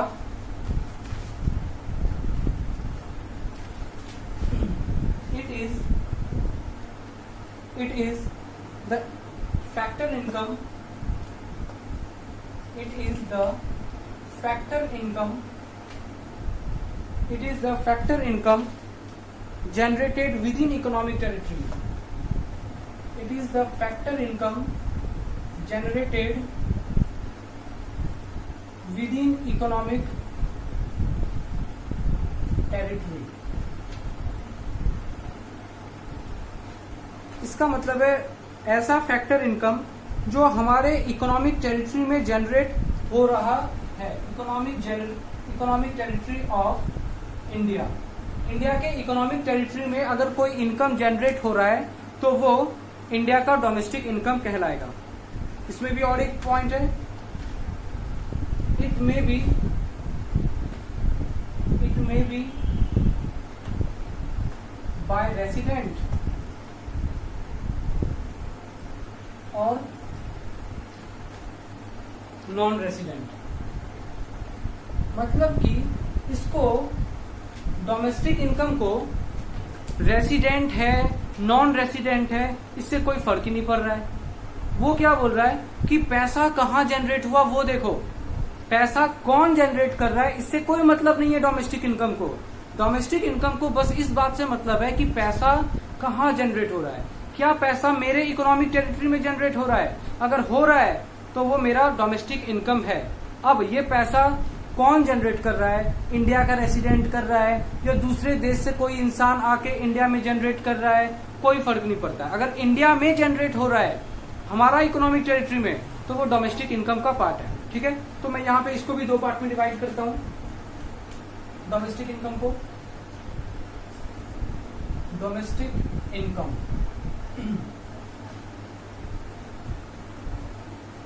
ठीक है. डोमेस्टिक इनकम में पहले तरफ लिखिएगा income from economic territory.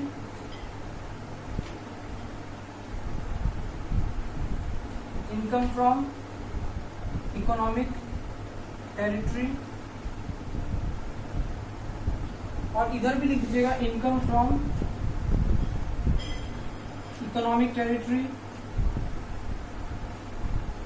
Income from economic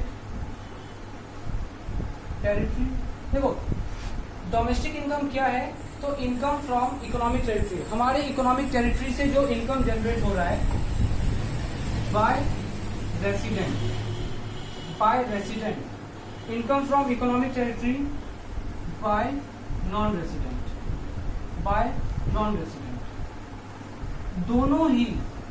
दोनों ही चीजें डोमेस्टिक इनकम का पार्ट है. मतलब कि हमारे इकोनॉमिक टेरिटरी से जो इनकम जनरेट हो रहा है चाहे वो रेसिडेंट कर रहा हो चाहे वो नॉन रेसिडेंट कर रहा हो, दोनों को ऐड करके डोमेस्टिक इनकम का पता चलता है. बस इकोनॉमिक टेरिटरी का होना जरूरी है. Income from economic territory, income from economic territory, ये चीज जरूरी है. इकोनॉमिक टेरिटरी हमारा होना चाहिए. अब बात को समझिएगा, ये इसका मतलब क्या है. लिखा है इनकम फ्रॉम इकोनॉमिक टेरिटरी, मतलब कि हमारा इकोनॉमिक टेरिटरी है, इंडिया का इकोनॉमिक टेरिटरी है. इनकम फ्रॉम इकोनॉमिक टेरिटरी, हमारे इकोनॉमिक टेरिटरी में इनकम जनरेट हो रहा है. कौन कर रहा है? Bye non resident. मतलब दूसरे देश से कोई इंसान आता है, वो हमारे इकोनॉमिक टेरिटरी में अपना फैक्ट्री लगाता है और यहाँ पे पैसा कमाता है. वो है कहाँ का रेसिडेंट? दूसरे देश का रेसिडेंट है और हमारे इकोनॉमिक टेरिटरी में काम करके पैसा कमा रहा है. तो हम लोग इसको बोलेंगे factor income to abroad. Factor income to abroad. To abroad क्यों बोलते हैं?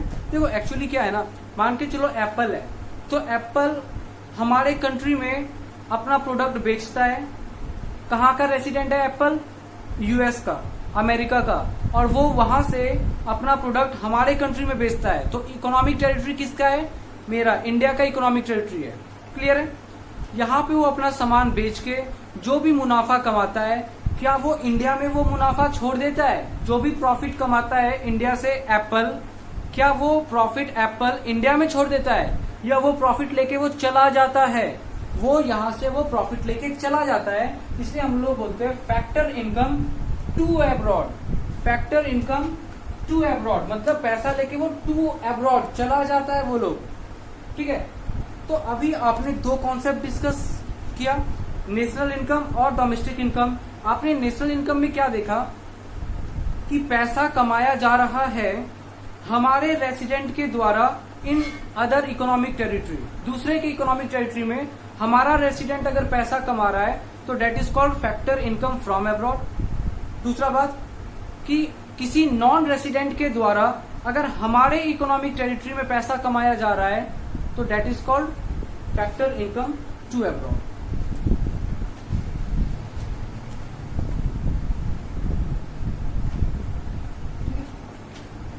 चलिए ये चीज क्लियर है अभी डोमेस्टिक इनकम का कॉन्सेप्ट। अभी फिर से हम लोग कुछ एग्जाम्पल लेते हैं।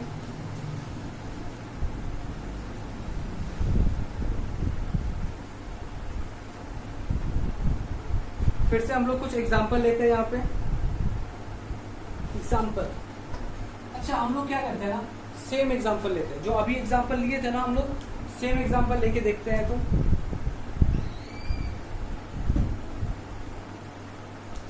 पहला है income of Microsoft,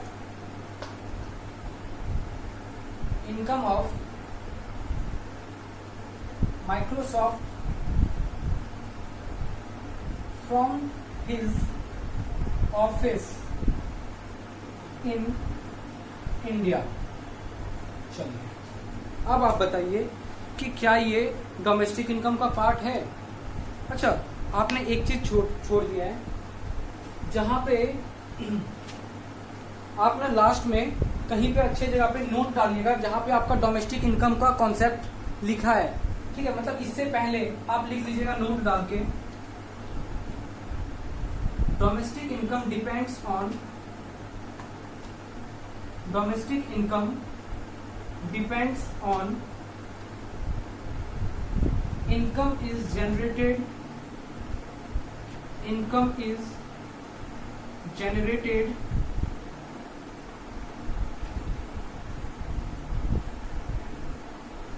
where, income कहाँ जनरेट हो रहा है, उसको कौन जनरेट कर रहा है इससे कोई फर्क नहीं पड़ता है। डोमेस्टिक इनकम डिपेंड करता है कि income is generated where, income कहाँ जनरेट हो रहा है, ठीक है।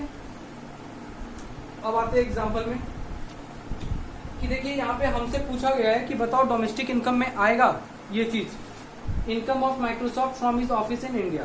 तो डोमेस्टिक इनकम का किस पे डिपेंड करता है कि इनकम हमारे इकोनॉमिक टेरिटरी में जनरेट हो रहा है या नहीं। तो आप यहाँ पे ये मत देखिए कि माइक्रोसॉफ्ट कहाँ का कंपनी है, कोई फर्क नहीं पड़ेगा इस बात से कि माइक्रोसॉफ्ट कहाँ का कंपनी है। अगर आपको चेक करना है तो ये चेक कीजिए कि ये जो इनकम जनरेट हो रहा है वो इनकम कहाँ जनरेट हो रहा है। तो कहाँ है उसका office, office in India, office in India. तो देखिए कि ये किसका इकोनॉमिक टेरिटरी है, ऑफिस इन इंडिया है ना, इसका मतलब देखिएगा इकोनॉमिक टेरिटरी, ये किसका इकोनॉमिक टेरिटरी है, इकोनॉमिक टेरिटरी ऑफ इंडिया, ये हमारा इकोनॉमिक टेरिटरी है। या फिर आप ऐसा कर सकते हैं ना कि यहाँ पे लिख दीजिएगा कि Microsoft from his office in new Delhi, ठीक है, ऑफिस इन न्यू दिल्ली। तो माइक्रोसॉफ्ट जो पैसा कमा रहा है वो कहाँ से पैसा कमा रहा है, उसका जो न्यू दिल्ली में जो उसका ऑफिस है। तो न्यू दिल्ली कहाँ है, इंडिया का इकोनॉमिक टेरिटरी है, इकोनॉमिक टेरिटरी ऑफ इंडिया। तो लिखते हैं included in domestic income।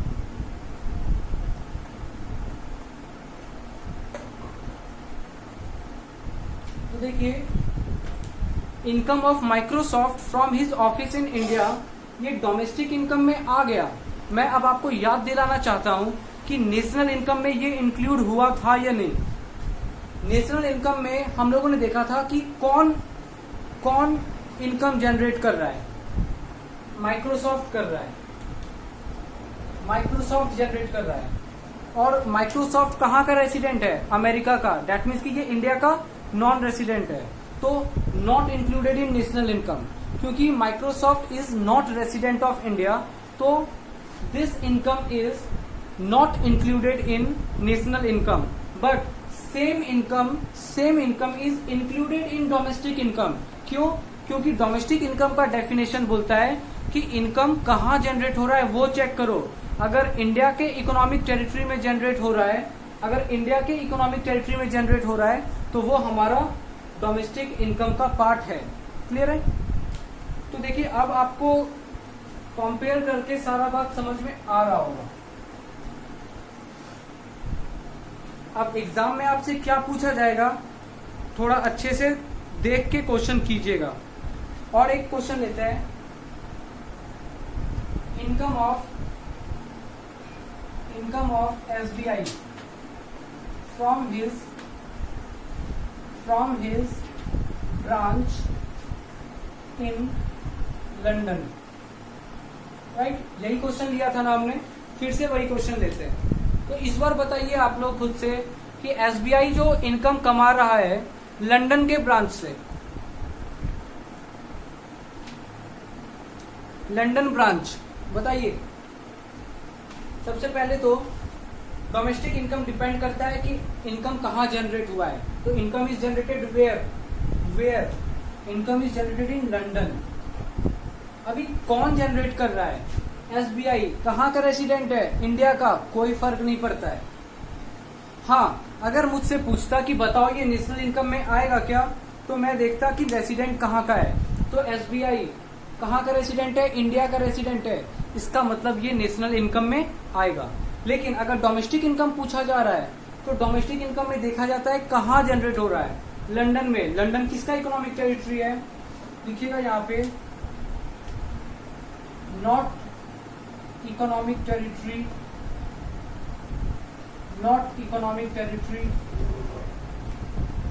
Of India. ये इंडिया का इकोनॉमिक टेरिटरी नहीं है, तो यहां लिखिएगा नॉट इंक्लूडेड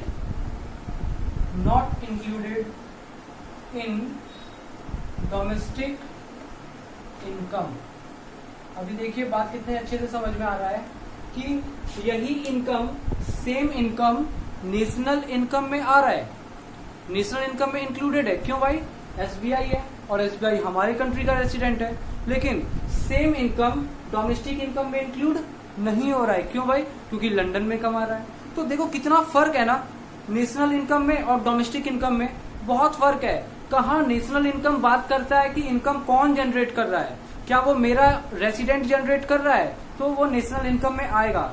चाहे मेरा रेसिडेंट कहीं भी इनकम जनरेट करे, इंडिया में करे या दूसरे देश में करे, कोई फर्क नहीं पड़ता है। मेरा रेसिडेंट है, नेशनल इनकम में आएगा।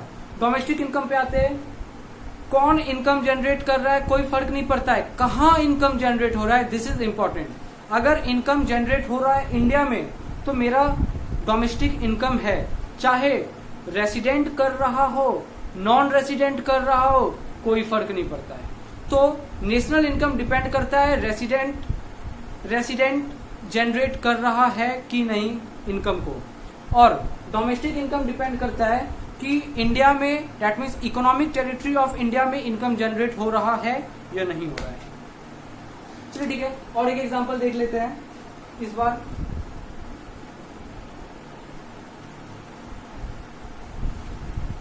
अच्छा मुझे ये बताइए, क्या जरूरी है कि एक इनकम या तो डोमेस्टिक इनकम होगा या तो नेशनल इनकम होगा? मतलब कहने का मतलब है कि क्या कोई income domestic income, national income दोनों हो सकता है? बिल्कुल हो सकता है। एक एग्जांपल से समझते हैं। लिखिएगा income of Reliance industry, income of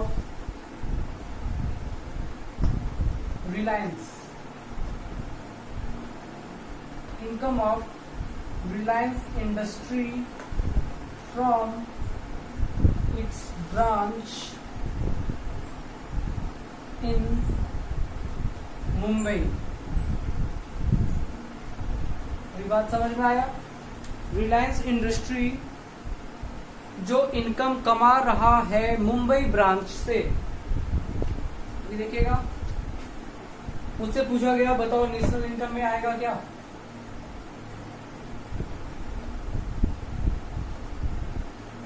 और पूछा गया बताओ डोमेस्टिक इनकम में आएगा क्या?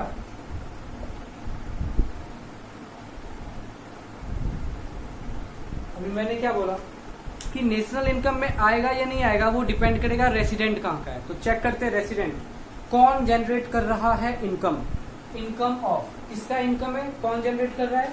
Reliance industry. Fine, Reliance industry कहाँ का है? मुकेश अंबानी का है, इंडिया का है, राइट।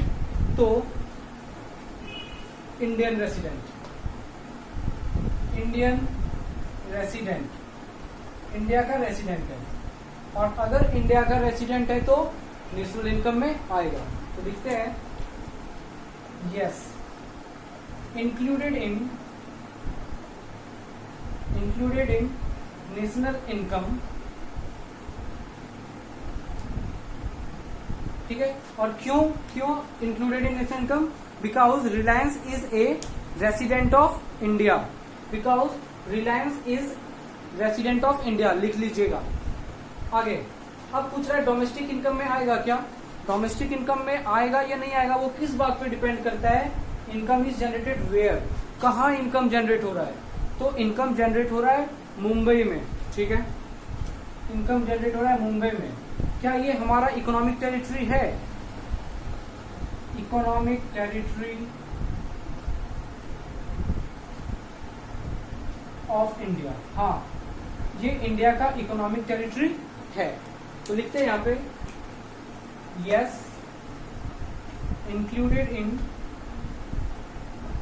DI, domestic income. क्यों डीआई में क्यों आएगा? Because Mumbai, because income is generated in Mumbai, because income generated in Mumbai which is economic territory of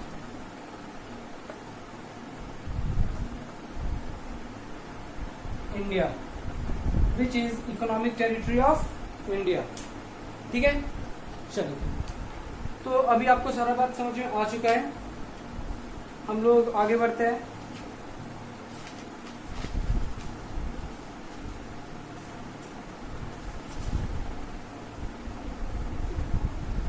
अब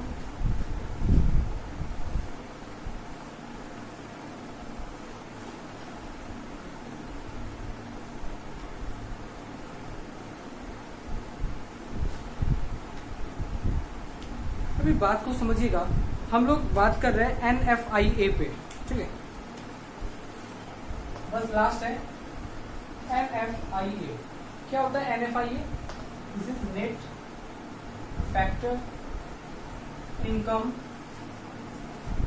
from abroad, net factor income from abroad, ठीक है।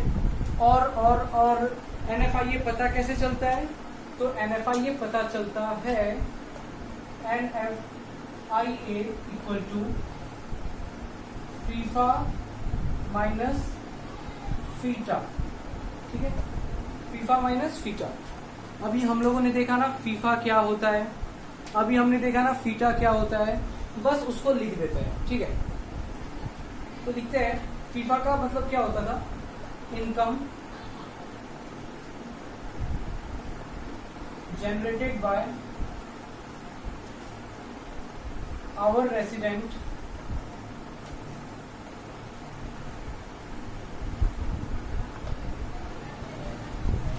From other countries, income generated by our resident from other countries is FIFA minus FITA क्या होता है? Income. Actually जब भी हम लोग इनकम लिखते हैं दैट उसका मतलब होता है फैक्टर इनकम, क्योंकि हमने डेफिनेशन में लिखा है ना it is the factor income generated bye resident. तो और क्या होता है फैक्टर इनकम वो भी आपको पता है। और किस टाइप का इनकम होता है? एक ट्रांसफर इनकम। तो ट्रांसफर इनकम की बातें नेशनल इनकम और डोमेस्टिक इनकम में हम नहीं कर रहे हैं। Factor income generated by our residents from other country minus factor income generated by non resident, FITA, FITA का मतलब क्या होता है, नॉन रेसिडेंट्स जो हमारी कंट्री से पैसा कमा रहे हैं, नॉन रेसिडेंट्स फ्रॉम आवर, अच्छा यहाँ पे कंट्रीज मत लिखेगा, फ्रॉम लिखेगा फ्रॉम अदर इकोनॉमिक टेरिटरी, तभी डेफिनेशन अच्छा लगेगा। In factor income generated by our resident, हमारा resident, from other economic territory, दूसरे के इकोनॉमिक टेरिटरी से जो पैसा कमा रहा है मेरा रेसिडेंट, फीफा होगा, minus by non resident, factor income जो नॉन रेसिडेंट जनरेट कर रहा है from our economic territory, from our economic territory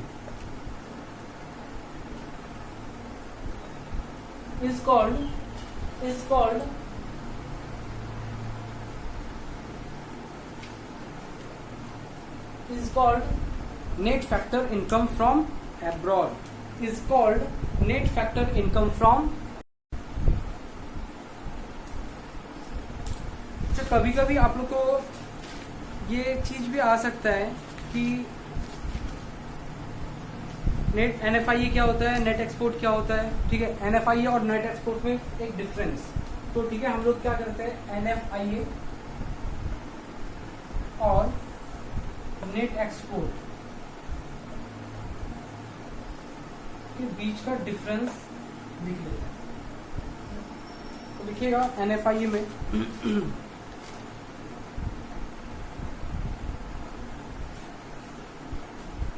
लिखिएगा it is the difference between, it is the difference between, it is the difference between factor income generated by our residents from other economic territory and factor income generated by non-residents from our economic territory. It is the difference between factor income generated by our resident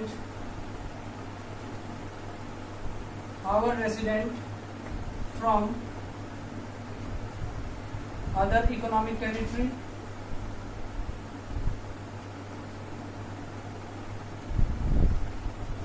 and factor income generated by non-resident from our economic territory। ठीक है, basically किया क्या हम लोगों ने simply ना ऊपर के जो फॉर्मूला थे उसको एक डेफिनेशन का फॉर्म दे दिया कि it is the difference between, NFIE is the difference between factor income generated by our resident from other economic territory and factor income generated by non-resident from our economic territory। ठीक है, तो ऊपर वाला definition को यहाँ पे put कर दिया। देखिए बात क्या है ना कि मैंने जब आपको नेशनल इनकम का कैलकुलेशन सिखाया था तो बस NFIE बता दिया कि देखो भाई NFIE क्या होता है ना कि FIFA minus FITA net factor होता है, ऐसा वैसा करके फॉर्मूला दे दिया था बस। अभी आपको मैंने समझाया, और कैसे समझाया, NFIE समझाने के लिए पहले नेशनल इनकम और डोमेस्टिक इनकम को समझाया और दोनों के कंपोनेंट्स को दिखाया और उन दोनों कंपोनेंट्स के हेल्प से ये डेफिनेशन तैयार किया। ठीक है, तो अब आपको NFIE का पूरा कॉन्सेप्ट क्लियर है कि क्या होता है NFIE। आगे आते हैं नेट एक्सपोर्ट, देखते हैं नेट एक्सपोर्ट क्या होता है। नेट एक्सपोर्ट में लिखिएगा कि it refers to difference, it refers to difference between export and import, it refers to difference between export and import of goods। देखिएगा यहाँ पे काफी इंपॉर्टेंट है, export and import of goods and non factor services, non factor services. मतलब कि export and import किस चीज का, नेट एक्सपोर्ट का मतलब क्या होता है, नेट एक्सपोर्ट का मतलब एक्सपोर्ट माइनस इंपोर्ट। किस चीज का एक्सपोर्ट और इंपोर्ट, गुड्स का और नॉन फैक्टर सर्विसेज का। नॉन फैक्टर सर्विसेज का मतलब होता है जैसे इंश्योरेंस सर्विस, शिपिंग सर्विस। मान के चलो कि इंडिया से चाइना हम लोग कुछ एक्सपोर्ट कर रहे हैं with the help of shipping facility use कर रहे हैं, तो शिपिंग का जो सर्विस है उसको नॉन फैक्टर सर्विस। जो भी सामान हम एक कंट्री से दूसरे कंट्री एक्सपोर्ट कर रहे हैं उसका इंश्योरेंस करवाया जाता है, तो ये इंश्योरेंस क्या है, नॉन फैक्टर सर्विसेज है। नॉन फैक्टर सर्विसेज का मतलब है लेबर वाला जो सर्विस है ना, और जो भी फैक्टर सर्विसेज है मतलब कि लैंड फैक्टर्स ऑफ प्रोडक्शन से रिलेटेड, उसको छोड़ के, फैक्टर्स ऑफ प्रोडक्शन से रिलेटेड सर्विसेज को छोड़ के जो भी है वो नॉन फैक्टर सर्विसेज है। Example shipping and insurance services. ठीक है, तो ध्यान रखिएगा नेट एक्सपोर्ट का मतलब होता है difference between export and import of goods and non factor services. ठीक है, अभी बात समझ में आ गया दोनों का। आइएगा दूसरा डिफरेंस में, दूसरा डिफरेंस वही लिख लेते हैं कि NFIA इक्वल टू क्या होता है, formula FIFA minus FITA. Clear है, इधर क्या लिखेंगे, net export equal to export minus import, export minus import. चलिए तीसरा डिफरेंस लिखते हैं। तीसरा डिफरेंस में लिखना है आपको कि ये जो NFIA है वो नेशनल इनकम का पार्ट होता है। It is part of national income.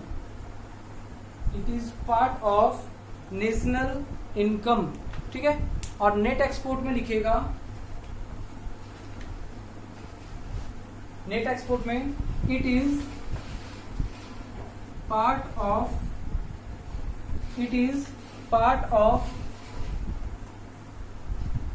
Domestic income. It is part of domestic income. ये डोमेस्टिक इनकम का पार्ट है, ये नेशनल इनकम का पार्ट है।